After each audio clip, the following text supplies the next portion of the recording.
It is my smart cousin, Pam Hill here, dropping another gem. And this one is to talk about really the topic of investing in real estate, but not when the real estate is right next door, nice and close to you where it feels easy, but when it's way down the road, maybe 50 miles, maybe 350 miles, maybe 3,050 miles. So in other words, quite a long distance away from you.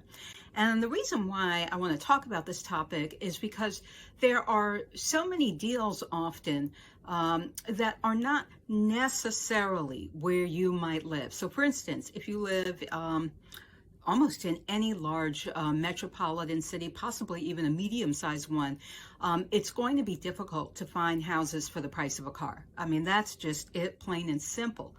It's expensive in those areas. But that should not deter you from finding a house that can be your investment property. In other words, don't just let the location be a sticking point for you. So that's why we're going to go on ahead and dive into how it is that you can begin to consider investing a bit far down the road so that you can take advantage of your very first investment property. So first of all, what are some of the big fears that folks have when they think about investing, again, far away, being a remote investor, in other words? One is that people are often concerned that it might be difficult to manage the property when it's so far away. But here's the lowdown. You should get yourself used to not being the one who's up at midnight or 3 in the afternoon or whatever it is, actually physically going to resolve any sort of operational problem with a home. In other words, being the resident handyman, the resident custodian. So by having a property that's far away, that can help get you used to that right from jump and hire a very capable handyman, a very capable contractor who can be there to take care of those issues. So that's first. Another worry that people have is that it could be hard to find renters, to find tenants. But I'm sure most folks know that so many things are online these days. It's unlikely that you're actually going to be hanging up signs on the road and in that way finding a tenant. How you're going to find one is by going online. So for instance, Zillow, just using them as an example, is a website that many people use not just to buy a house, but also to look for a property to rent. In other words, a home sweet home to live in and rent. So that's how it is that you're going to be making your property available. And then second, around this notion of not being able to actually show the property, you'll hire a property manager.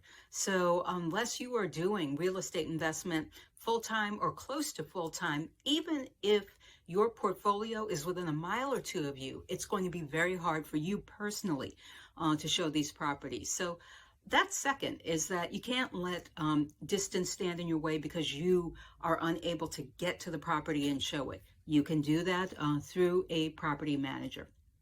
And then I'd say a third concern that folks have is just around the cost of traveling to the property. So they wonder, okay, Pam, maybe I'm not going to go there all the time, but I certainly have to go there in the very beginning in order to find the property. And then maybe once a year, I want to cast an eye on it. Well, I want you to think about it this way. You're right. It does cost money to now board a plane or take a train or drive a very long distance to go take a look at potential properties. So that's why you are going to bundle them. You're going to, in other words, take 2 weeks, 3 weeks, and really hone in on the area that you're looking at. So as an example, if you live in New York City and you are targeting Western New York, Buffalo, or somewhere upstate New York, then you're going to spend time getting to know that area online and then schedule 1 or 2 weekend trips so that you can see many houses all in one go, rather than up and down, up and down, up and down. So that's how it is that you're going to handle the travel issue in finding the property. And then certainly in going there every now and then, you're probably not going to need to. While it will cost money in that example of New York City to Buffalo to get to that location, you're going to save so much more money by buying an investment property in the example of upstate New York compared to New York City, that it won't matter. It won't matter that it costs more money. And that really does get to one of the big benefits of buying a home that may not be close to you. And that is that you can really take advantage of whatever the economic dynamics are far away from you that are not playing out in the town that you live in.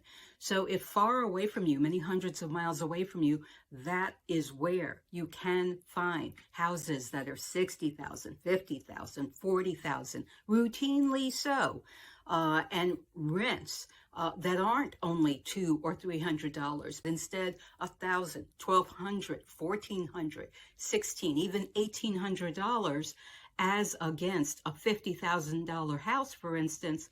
Well, then that is a huge benefit, a huge reason why you will want to go out of your way to go look for properties like that. So that's it in a nutshell as far as the big benefit and the big drivers behind why you should begin to look at remote investing as your path to becoming a real estate investor. This is Pam Hill of My Smart Cousin, and look forward to talking with you.